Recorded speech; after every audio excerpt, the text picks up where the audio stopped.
এই ঈমানটাকে বাঁচাতে গেলে ঈমানের দায়িত্ব আপনাকে পালন করতে হবে। কোরআনের অন্য আয়াত দ্বারা আপনাকে আমাকে ফলো করতে হবে। মহান আল্লাহ পাক আল্লাহ তাআলা কোরআনে কারীমে ঈমানদারদের জন্য দায়িত্ব আল্লাহ বুঝে দিয়েছেন। আল্লাহ বললেন, ইয়া আইয়ুহাল্লাযীনা আমানু, হে ঈমানদারেরা, হে বিশ্বাসীগণেরা, তোমরা ঈমান এনেছো, বিশ্বাস করেছো, আমি আল্লাহ তোমাদেরকে জানিয়ে দিলাম উদখুলু, আর বাইরে নয়। উদখুলু কোরআনের বাচন ভঙ্গি ফলো করতে হবে। রাস্তা দিয়ে কেউ যদি হেঁটে হেঁটে যায়, জিজ্ঞাসা করা হয়, গিয়াস ভাইকে দেখেছো নাকি ভাই? বলছে দেখলাম রাস্তা দিয়ে দোকানের দিকে হেঁটে হেঁটে গেছে। পুকুরের দিকে গেলে বলবে গিয়াস ভাই দেখেছি পুকুরের দিকে হেঁটে হেঁটে গেছে। কিন্তু আমি যদি মসজিদের ভিতরে ঢুকে, আমি যদি মাদ্রাসায় ঢুকে, আমি যদি কোনো বাড়ির ভিতরে ঘরের ভিতরে ঢুকে, পিছন থেকে জিজ্ঞাসা করলে নিশ্চয়ই বাচন ভঙ্গিটা এমন হবে, নিশ্চয়ই দেখলাম গিয়াস ভাই মসজিদের ভিতরে প্রবেশ করেছে। রাস্তা দিয়ে হেঁটে হেঁটে গেলে বলবে রাস্তার দিকে গেছে, মসজিদের ভিতরে ঢুকলে বলবে প্রবেশ করেছে, বাড়ির ভিতরে ঢুকলে বলবে প্রবেশ করেছে। এখানে এই শব্দটাই হলো মানানযোগ্য, এই শব্দটাই হলো কোরআনের সৌন্দর্য। কোরআন শরীফেও আমার আল্লাহ বললেন উদখুলু, নিশ্চয়ই তোমরা প্রবেশ করবে ঈমান আনার পরে। মানে যেখানে প্রবেশ শব্দটা মানায়, ওই প্রবেশ শব্দটা মানায় ওই জায়গায় যার একটা বাউন্ডারি আছে, যার একটা সীমানা আছে, যার একটা প্রাচীর আছে। আল্লাহ বললেন ঈমান আনার পরে তোমরা বাইরে ঘোরাঘুরি করতে পারবে না, তোমরা প্রাচীরের ভিতরে ঢুকবে, তোমরা বাউন্ডারির ভিতরে ঢুকবে। এই বাউন্ডারিটা কিসের? আমার আল্লাহ বললেন বান্দা ফিসসিলমি কাফা, এই বাউন্ডারিটা হবে ইসলামের বাউন্ডারি। এই ইসলামের বাউন্ডারিতে তোমরা ঢুকবে, তবে কেমন ভাবে ঢুকবে? কাফা।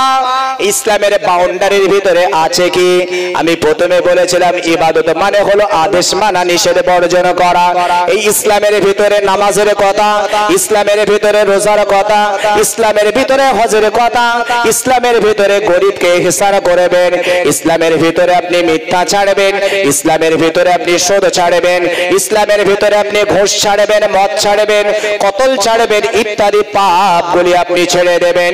ইসলামের ভিতরে এটা আছে। আল্লাহ এবার বললেন তোমরা অবশ্যই মনে রাখো উদখুলু, নিশ্চিতভাবে তোমরা পূর্ণাঙ্গভাবে ইসলামের ভিতরে ঢুকে পড়ো। কাফা, একেবারে বাইরে নয়, পূর্ণাঙ্গ। কারণ এই ইসলাম থেকে যদি আমরা বাইরে বেরিয়ে যাই, পরে আল্লাহ আমাদেরকে সাবধানতা দিয়েছেন, হে দুনিয়ার বান্দারা মনে রাখো ইসলামের বাউন্ডারি থেকে তোমরা বাইরে যাবে না। তার কারণ আমি আল্লাহ জানিয়ে দিলাম এই ইসলামের বাউন্ডারিতে যখনই তোমরা বার হবে, নিশ্চিত তোমাদেরকে শয়তান কিন্তু পাকড়াও করবে। তাই আল্লাহ বললেন ওয়ালা তাত্তাবিউ খুতুওয়াতিশ শয়তান, নিশ্চিত মনে রাখো হে দুনিয়ার বান্দা বান্দিরা, তোমরা শয়তানকে অনুসরণ করবে না। নামাজ ছেড়ে দেবে না, রোজা ছেড়ে দেবে না, মদ খাবে না, সুদ খাবে না, জুলুম করবে না, অত্যাচার করবে না। এগুলো যদি করে ফেলো, তোমরা ইসলামের বাউন্ডারি থেকে বাইরে বেরিয়ে পড়েছো। আর বাইরে বেরিয়ে পড়েছো মানে ওয়ালা তাত্তাবিউ খুতুওয়াতিশ শয়তান, শয়তানের অনুসরণ করে ফেলেছো। কেন আল্লাহ শয়তানকে অনুসরণ করতে মানা করেছেন? আমার আল্লাহ ডেকে বললেন এই যে শয়তান ইবলিস ইন্নাহু লাকুম আদুউম মুবিন, হে দুনিয়ার বান্দারা মনে রাখো আমি আল্লাহ জানিয়ে দিলাম নিশ্চয়ই ইবলিস শয়তান তোমাদের বন্ধু নয়। এই ইবলিস শয়তান হলো তোমাদের প্রকাশ্য দুশমন, গোপন দুশমন নয়, প্রকাশ্য দুশমন। কোরআন বলেছে নিশ্চয় ইবলিস শয়তান হলো তোমাদের প্রকাশ্য দুশমন। কেমন প্রকাশ্য দুশমন? আমার আল্লাহ পাক আল্লাহ তাআলা পৃথিবীতে যখন এই মানব জাতিকে সৃষ্টি করবেন, আমার আল্লাহ সর্বপ্রথম যে মানব যাকে আল্লাহ সৃষ্টি করেছিলেন, এই মানুষটার নাম হলো আদি পিতা আদম আলাইহিস সালাম। প্রকাশ্য যে তিনি আমাদের দুশমন, তাও আল্লাহ আমাদেরকে স্পষ্ট করলেন। দেখো তোমরা এই প্রকাশ্য দুশমনকে তোমরা অনুসরণ করো না, বাইরে বেরিও না। বাইরে বার হলেই তোমরা শয়তানের কবলে পড়ে যাবে। এই ইবলিস শয়তানের সম্পর্কে আল্লাহ বললেন হে দুনিয়ার বান্দারা তোমাদের সৃষ্টি করব সূচনা লাগলে যাকে আমি আল্লাহ সর্বপ্রথম সৃষ্টি করেছিলাম ওই মানুষটার নাম হলো আদম সফিউল্লাহ। এই নবী আদম আলাইহিস সালাম হলেন তিনি আমাদের সকলের আদি পিতা। এই আদম নবীকে আমার আল্লাহ সৃষ্টি করবার পরে আল্লাহ বললেন উসজুদু লি আদম, তোমরা অবশ্যই এই আদমকে সিজদা করো। একবার জোরে বলে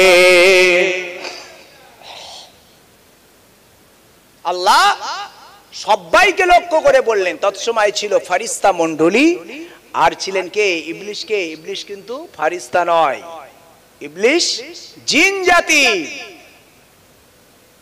একটা সময় হয়েছিল এই জিন জাতি পৃথিবীতে আল্লাহর সাথে এত নাফরমানি করেছিল, আমার আল্লাহ বললেন ফারিস্তারা আর দেরি নয়, একে একে একে একে সমস্ত জিন সম্প্রদায়কে শেষ করে ফেলো। যখন এই জিন সম্প্রদায়কে শেষ করার হুকুম দিলেন আল্লাহ, জিন সম্প্রদায়কে একে একে মারার পরে অবশেষে এই ইবলিস শয়তান তখন একেবারে ছোট্ট, একেবারে ছোট। এত সুন্দর তার চেহারা, এত সুন্দর তার দেখতে, ফারিস্তারা দেখে তাদের লোভ, তাদের ভিতরে একটা মহব্বত, ভালোবাসা তৈরি হয়ে গেছে। আর এটাও দিয়েছে আল্লাহ। এই সৃষ্টি, এর রহস্যটা তো আল্লাহই বানাচ্ছেন। ইবলিসকে দেখে ফারিস্তারা তারা সবাই মায়ার জালে জড়িয়ে গেল।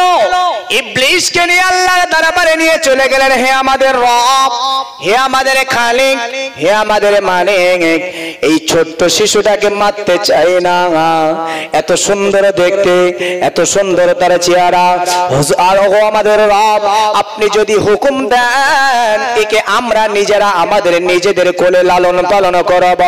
আল্লাহ ফারিস্তাদের কোলে এই ইবলিস হলো জিন জাতি, একে লালন পালন করিয়ে বড় বানালেন। এই ইবলিস শয়তান তিনি এবার আল্লাহর হুকুম পালন করতে লাগলেন।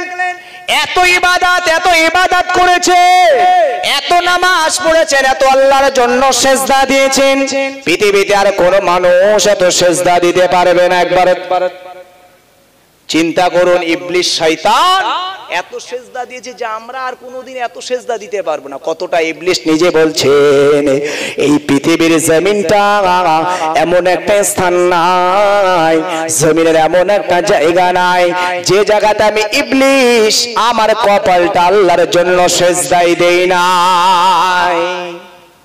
ইবলিস বড় ইবাদতকারী ছিলেন।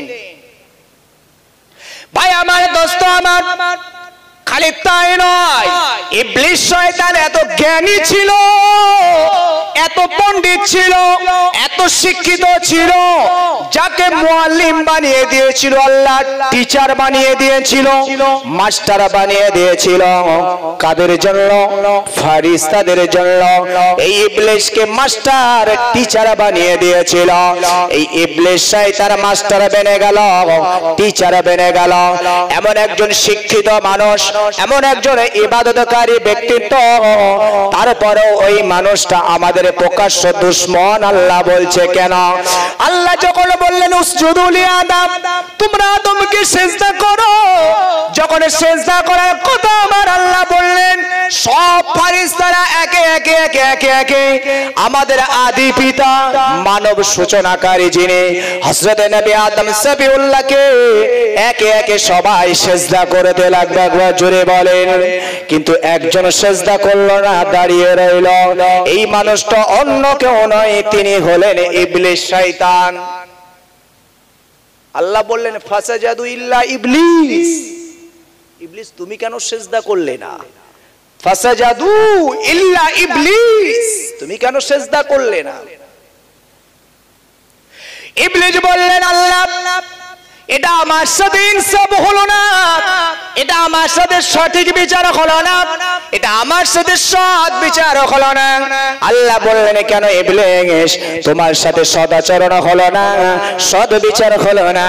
ইবলিস বললেন ওগো আমার রব, আপনি আমাকে বানিয়েছেন আগুন দ্বারা, জিন জাতি সৃষ্টি হলো আগুন দ্বারা, মানব জাতিকে সৃষ্টি করলেন আমার আল্লাহ মাটির নির্যাস দ্বারা।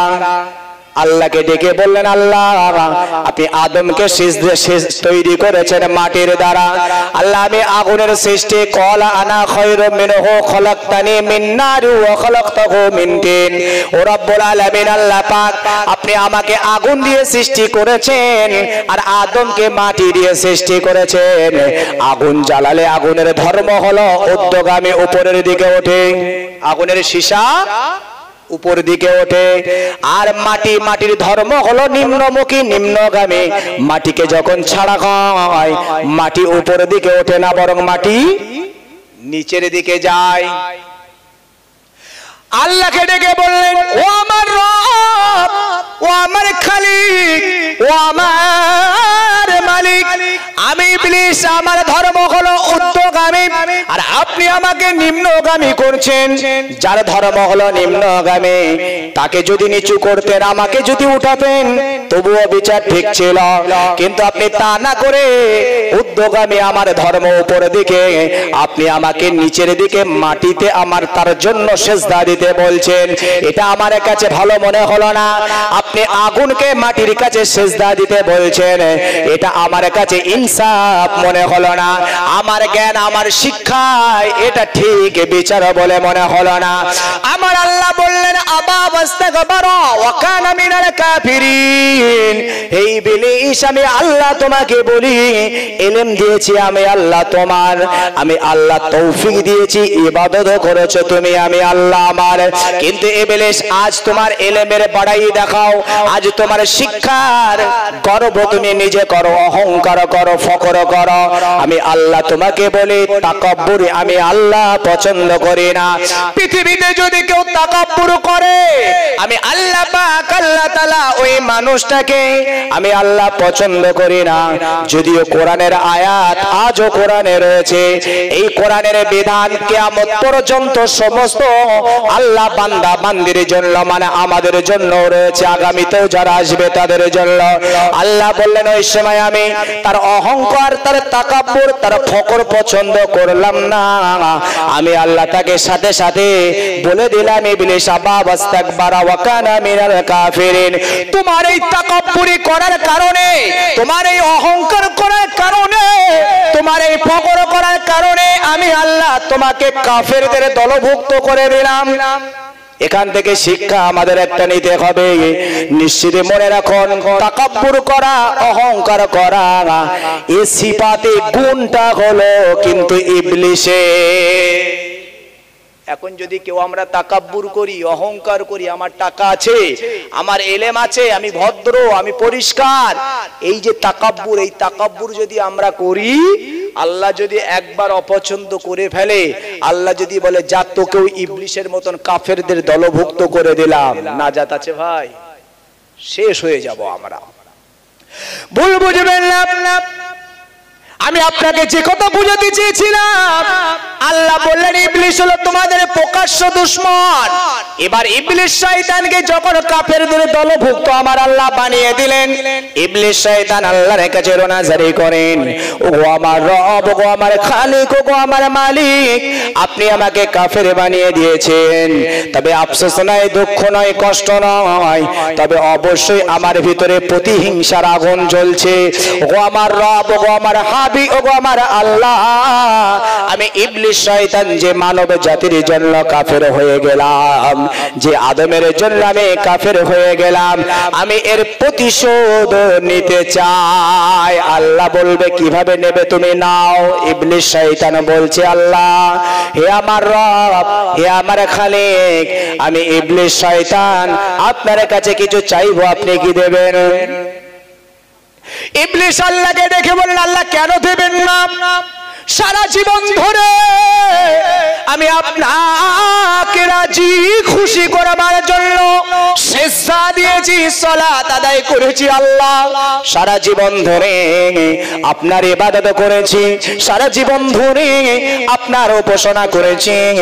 ওগো আমার রব, আমার জীবনের এই নেক আমলগুলো যদিও আজ আপনি আমাকে কাফের বানিয়ে দিয়েছেন, কিন্তু আমি আপনার কাছে চাইবো একেবারে ফিরে নয়, নিশ্চয়ই আপনার কাছে চাইবো আল্লাহ আমার জীবনের ওই নেক আমলগুলোর বিনিময়, আমার জীবনের সারা জীবনের সিজদা, সারা জীবনের ইবাদত, সারা জীবনের শিক্ষা প্রদান, এই সমস্ত নেক আমলগুলো নিয়ে আপনার কাছে দোয়া চাইবো রব, আপনি কি আমাকে কিছু দেবেন? আল্লাহ বললেন নেক আমলের বিনিময় যদি আমার কাছে কেউ চায় আমি আল্লাহ তাকে ফিরিয়ে দিই না।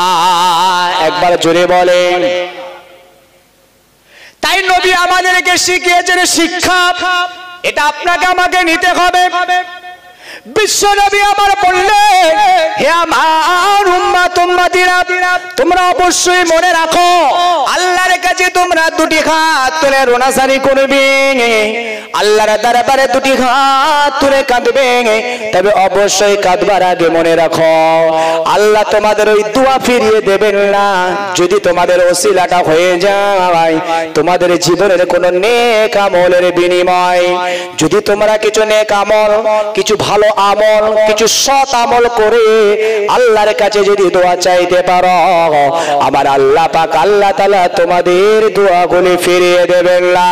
নবী উদাহরণ দিলেন, হে আমার উম্মত উম্মতিরা, আমি বিশ্ব নবী জানিয়ে দিলাম বনি ইসরাইল গোত্রের একজনের কথা। নবী বললেন আল্লাহ আমাকে জানিয়েছেন, আল্লাহ আমাকে শুনিয়েছেন। হে আমার উম্মত উম্মতিরা মনে রাখো, বনি ইসরাইল গোত্রের তিনজন মানুষ একটা সফরে যাচ্ছিলেন, পাহাড়ি রাস্তা দিয়ে হেঁটে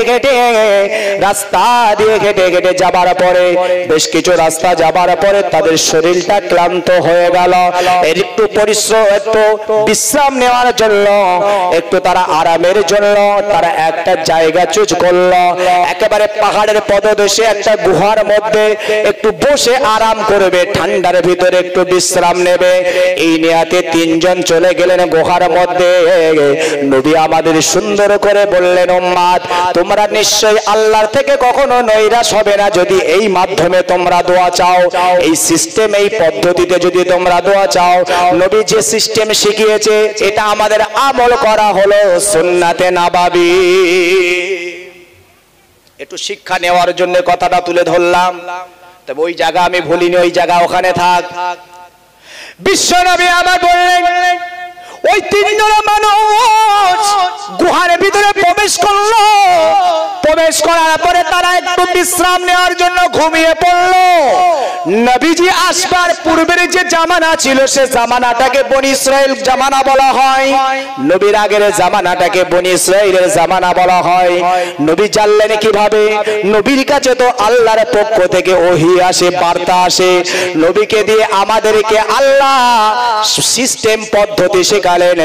নবীকে বললেন নবীর দায়িত্ব হলো আমাদের কাছে পৌঁছে দেওয়া, এটা হলো আল্লাহর সিলেকশন। নবী এইভাবে যদি পৃথিবীর আমার বান্দা বান্দিরা যদি আমার কাছে দোয়া চায়, আমি আল্লাহ পাক ঠিক ওদের মতন করে কবুল করে থাকি।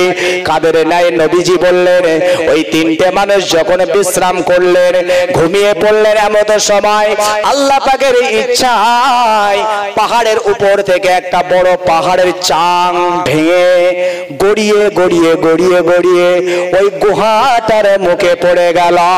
এত বড় পাথরের চাং, ওই গুহার মধ্য থেকে ওই পাথরের চাং তিনজনের দ্বারা সরানো কখনোই সম্ভব নয়। খুব বড় একটা পাথরের দলা, সেটা এসে গুহার উপরে পড়ে গেল। যখন গুহার উপরে পড়ে গেল, তিনজনের ঘুম ভেঙে গেল, তিনজন অবাক হয়ে গেল, হায় রে, এই পাহাড় আমাদের এই গুহার মুখে যে পাথরটা পড়েছে, এই পাথর এত বড় পাথর আমাদের তিনজনের দ্বারাই একটু নাড়াবই, নাড়ানোর ক্ষমতাও আমাদের হবে না। আর এমন একটা জায়গায় আমরা বিশ্রাম নিচ্ছি, মানুষ যেখান দিয়ে হেঁটে হেঁটে যায় এমনও রাস্তা নয়, এখান থেকে আওয়াজ দিলেও মানুষ কেউ শুনতে পাবে না। তিনজনে ভেতরে বসে বসে বসে বসে টেনশন করতে শুরু করলো, চিন্তায় পড়ে গেল কি হবে, কি করব, কি হবে। এমন সময়, ওই সময় তিনজন মানুষ অবশেষে সিদ্ধান্ত করলো, দেখো যে বিপদে আমরা পড়েছি, চিল্লেও কোনো মানুষ পাবো না, আর আমরা তিনজনও এটা সরাতে পারবো না। তবে উপায় হলো একটাই, যদি সেই রব, সেই খালেক, সেই মালিক, যিনি আমার সৃষ্টিকর্তা, যিনি সেই নবমণ্ডল ভূমণ্ডল সারা পৃথিবীর যিনি মালিক, সেই রব যদি আমাদেরকে দয়া করেন তবেই আমরা এই বিপদ থেকে বাঁচতে পারবো, নচেত এই বিপদ থেকে বাঁচার কোনো উপায় নাই।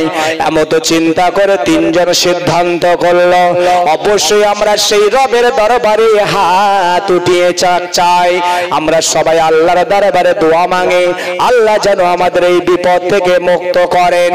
তিনজনের মধ্যে একজন বলে উঠলো, আল্লাহর কাছে তোমরা হাত তুলে কাঁদবে, আল্লাহর দরবারে তোমরা রুনাজারি করবে, তবে অবশ্যই মনে রাখো আল্লাহর দরবারে রুনাজারি করবার পূর্বে তোমরা তোমাদের জীবনের নেক আমলের তালাশ করো। নেক আমল তোমাদের জীবনে কি আছে, ভালো আমল কি তোমাদের জীবনে আছে, এমন ভালো আমল তোমরা তালাশ করো, আর সেই ভালো আমলের বিনিময় আল্লাহর কাছে দোয়া চাও। এ কথা বলাতে তিনজনের সিদ্ধান্ত হলো, জীবনের ভালো আমল, পূর্বের ইতিহাস খুঁজছেন, আমার জীবনে ভালো কাজ কি আছে, আমি 1 বছর 2 বছর 5 বছর 10 বছরের মধ্যে আমি ভালো কাজ কি করেছি তালাশ শুরু করে দিল। হঠাৎ একজন আল্লাহর দরবারে হাত উঠালেন, মনে পড়েছে, ওগো আল্লাহ, ওগো আমার রব, ওগো আমার খালিক, ওগো আমার মালিক, আমার জীবনের নেক আমলের কথা কি বলবো আল্লাহ। পৃথিবীতে আমার বাপ দুনিয়াতে বেঁচে ছিল না, দুনিয়াতে আমার মা হায়াতে ছিল, আমার মা দুনিয়াতে বেঁচে ছিল, আমার মাকে আমি এইভাবে খেদমত করতাম। দুটি হাত তুলে আল্লাহকে বলছে, হে আমার রব, আমি একজন রাখাল ছিলাম, সারাদিন আমি ছাগল ভেড়াগুলো চড়াতাম, সন্ধ্যাবেলা আমি ওই ছাগল ভেড়ার কিছু দুধ আমি দহন করে বাড়িতে নিয়ে আসতাম। আমার বাড়িতে আমার মা ছিল, আমার ছোট ছোট কচি কাচারা ছিল, তাদের খাওয়ানোর জন্য আমি ওই দুধগুলি দহন করে নিয়ে আসতাম। এই দুধগুলি দহন করে নিয়ে যখন ঘরে আসতাম, আসার পরে সর্বপ্রথম মাকে খাওয়াতাম। কিন্তু আমার রব, মাকে খাওয়ানো এটাও নেক আমল মনে হলো না। কিন্তু একটা দিন এমন একটা সমস্যার সম্মুখীন হলাম, আমি বাড়িতে দুধটা নিয়ে যখনই ঢোকলাম, আমার ছোট ছোট বাচ্চারা সবাই দরজার গোড়ায় দাঁড়িয়ে আছে, আব্বা কখন আসবে, আব্বা আমাদের কখন দুধ খাবে। সবাই ক্ষুধার্ত বাচ্চারা সবাই রাস্তার দিকে তাকিয়ে থাকে। ওগো আমার রব, আমি ঘরে ঢুকলাম, আমার ছোট ছোট সন্তানেরা সবাই চোখ দিয়ে অঝর নয়নে পানি ঝরাতে লাগলো। আব্বা বড় ক্ষুধা লেগেছে, বড় ভোগ লেগেছে, দেরি করেন না, তাড়াতাড়ি দেন, আমরা একটু দুধ খেয়ে আমরা আমাদের ক্ষুধা নিবারণ করি। আমি আমার সন্তানদেরকে বললাম, ওগো আমার কচিরা, খবরদার আগে দুধ চেও না। তোমরা জানো প্রতিদিন আমি আমার মা গর্ভধারিণী মা, আমার মা তোমাদের দাদিমা, আমি আগে তাকে খাওয়াই তারপরে তোমাদেরকে খাওয়াই। বাচ্চারা বললেন, ওগো আমাদের পিতা, ওগো আমাদের বাপ, আমাদের দাদিমা তিনি আজ ঘুমিয়ে গেছেন, তিনি এখনো ঘুমন্ত অবস্থায় রয়েছে, আমরা জেগে আছি, আগে আমাদেরকে খেতে দেন। বললো না, এটা হবে না। ঘরের ভিতরে ঢুকলাম, আল্লাহকে বলছে, ওগো আল্লাহ, আমার কচিদেরকে আমি আগে দিলাম না। ঘরের ভিতরে ঢুকে দেখলাম সত্যি মা বিছানায় ঘুমিয়ে। মাকে ডাকবো কি ডাকবো না চিন্তা শুরু করলাম। মা তো আরাম করছেন, খেতে দেবো, এটাও মার জন্য আরাম।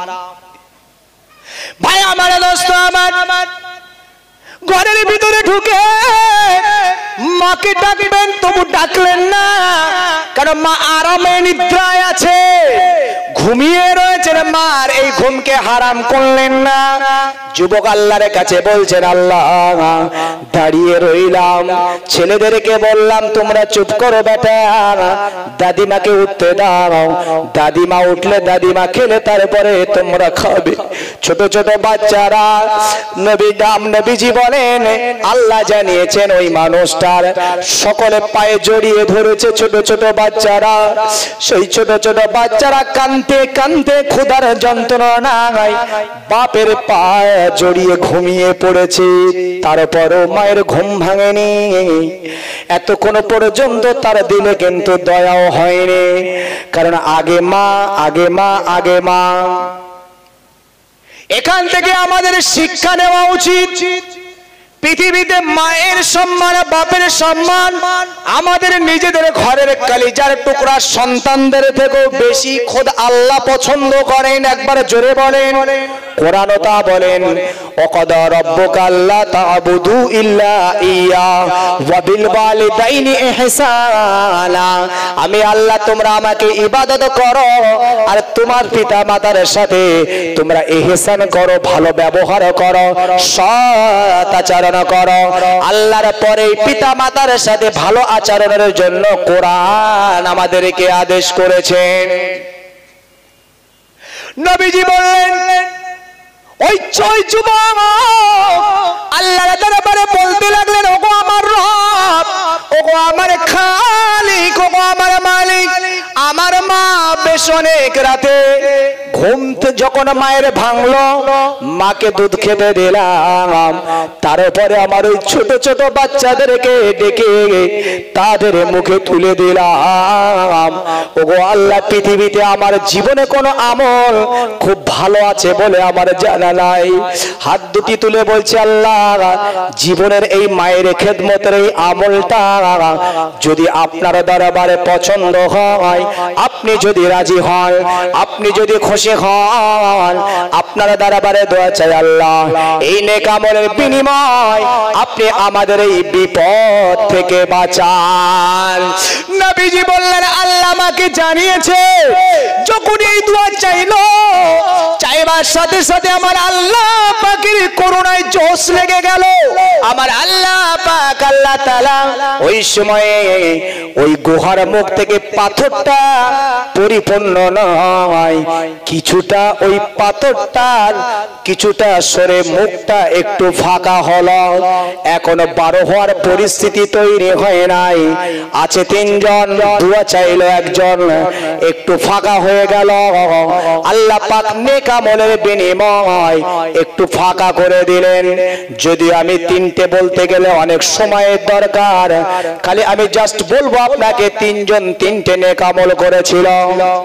3টি শুনবেন নাকি? দ্বিতীয় ব্যক্তি আল্লাহর দরবারে 2টি হাত তুলে আরজু করলেন, ও আমার রব, ও আমার খালিক, ও আমার মালিক, আমার জীবনের কি নেক আমলের কথা বলবো। ওগো আমার রব্বুল আলামিন আল্লাহ, আমি আমার চাচাতো বোনকে ভালোবাসতাম। হে যুবকেরা শোনো, এখানে শুনলে তুমি জ্ঞান পাবে। আমি প্রথমেই বলেছি পাপটাকে ছাড়াও হলো ইবাদত, পাপটাকে ছাড়াও হলো নেকি, পাপটাকে ছাড়াও হলো সওয়াব। চাচাতো বোনকে ভালোবাসতাম, আল্লাহকে বলছি আল্লাহ, কিন্তু আমার চাচাতো বোন আমার ভালোবাসা অ্যাকসেপ্ট করেনি, আমার ভালোবাসা গ্রহণ করেনি।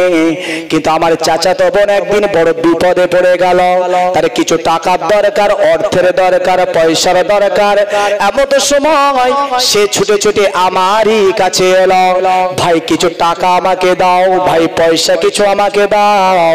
ওই সময় যুবক বলছে আল্লাহ, আমি সুযোগ ধরলাম, টাকা তোমার হবে না, তোমাকে টাকা দিয়ে আমার লাভ কি, কারণ আমি তোমাকে ভালোবাসি।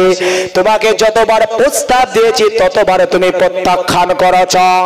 তবে শোনো হে আমার বোন, যদি তুমি আমার ভালোবাসা অ্যাকসেপ্ট করো, যদি তুমি আমার ভালোবাসা গ্রহণ করো, তবে আমি শর্তে তোমাকে টাকা দিতে পারি, অর্থ দিতে পারি। মহিলা তখন বিপদের মধ্যে, অর্থ তার এত জরুরি, তার অর্থ তাকে নিতেই হবে। ওই সময় যুবক বললেন আল্লাহ, আমার চাচাতো বোন বিপদে পড়ে রাজি হয়ে গেল। বিপদে পড়ে তিনি আমার প্রেম ভালোবাসা গ্রহণ করল। যখনই প্রেম গ্রহণ করলো। আমি মনে মনে ভাবলাম জোর করে আমি প্রেম করছি, এটা টিকবে না। ওই জন্য আমি সাথে সাথে আমার বোনের উপরে আবার সুযোগ নিতে থাকলাম। হে আমার বোন শোনো, অবশ্যই তুমি আমাকে ভালোবাসো, অবশ্যই তুমি আমাকে মহব্বত করো, টাকা তোমাকে আমি দেব। এবার তিনি যুবক বলছে, বোন আমার সাথে কুকাজে তোমাকে লিপ্ত হতে হবে। কুকাজের প্রস্তাব দিলেন। যখন কুকাজের প্রস্তাব দিলেন ওই বোন রাজি হয় না, কিন্তু বিপদ এমন যে তিনি রাজি না হয়েও উপায় নাই। বুঝি তাহলে হবে না, খালি ভালোবাসলে হবে না। কেন ও ভাবছে কোনোদিন গ্রহণ করেনি, আজকে বিপদে পড়ে গ্রহণ করছে, যেদিন বিপদ মুক্ত হয়ে যাবে সেই দিন আবার আমাকে প্রত্যাখ্যান করবে। ওই জন্য আমাকে ডাইরেক্ট অ্যাকশন নিতে হবে। ভুল বুঝবেন না, এই যুবক আল্লাহর দরবারে বলছেন, ওগো আমার রব, আমি এইরকম একটা পাপের কাজে লিপ্ত হলাম। ওই চাচাতো বোন অবশেষে রাজি হয়ে গেল। রাজি হবার পরে এবার আমি কুকাজের জন্য আগিয়ে গেলাম। আমি তার উরু পর্যন্ত কাপড়টা উঠিয়ে ফেললাম। এমত সময় আমার চাচাতো বোন আমাকে লক্ষ্য করে বললেন, ও আমার ভাই, পৃথিবীর কোন মানুষ দেখছে না ঠিক, কিন্তু আল্লাহ কিন্তু দেখতে পায়। পৃথিবীর কোন মানুষ দেখে না, কিন্তু আল্লাহ আমাদেরকে দেখতে পায়। তুমি তোমার প্রতিবেশী, আমি আমার প্রতিবেশী, সবাইকে আড়াল করতে পারছি, কিন্তু মহান আল্লাহ পাকের আড়াল আমরা হতে পারছি না। হে আমার ভাই, একবার সেই রবের ভয় করো, যে রব তোমাকে দেখছে, আমাকে দেখছে, সেই রবের ভয়ে এই পাপের কাজ ভাই তুমি করো না। এই সময়টা যুবকের জন্য কঠিন না সহজ? খুব কঠিন। এইরকম একটা পরিস্থিতি, এইরকম একটা পরিবেশ থেকে সরে আসা কেবলমাত্র আল্লাহর ভয়ে, এটা খুব কঠিন না? খুব কঠিন ভাই আমার, দোস্ত আমার। তবে আমলটা বিরাট। এই যে আমলটা, মদ খেতে গেছেন, মদের বোতল হাতে, মনে করুন মদের বোতল হাতে, হঠাৎ হাতে নেওয়ার পরে মনের ভিতরে ঢুকলা, মদ খাবো, মদ খাওয়া হারাম, হুজুর কালকেই বলছিল খাবো আমি মদ, মদ খাবো আমি। এই নিয়াত করতে করতে যদি মদ খাই কিয়ামতের দিন আমাকে জাহান্নামে যেতে হবে, খাবো না, সাথে সাথে ফেলে দিলেন মদ। এটা একটা বিরাট জীবনের বড় আমল। আপনি নিলেন, আগিয়ে গেলেন, সরে গেলেন। এই সরিয়ে যাওয়ার কারণে আপনার জীবনে একটা বড়, বিরাট বড় একটা আমল হলো। এই আমলটাকে আরো ভারী করে বুঝাতে গেলে আর একটু লম্বা করতে হবে, মানে বলতে বলতে একটু লম্বা হয়ে যাচ্ছে। চলুন, যতক্ষণ আপনারা চান ততক্ষণই তো আমি বলবো, তার বেশি তো নয়।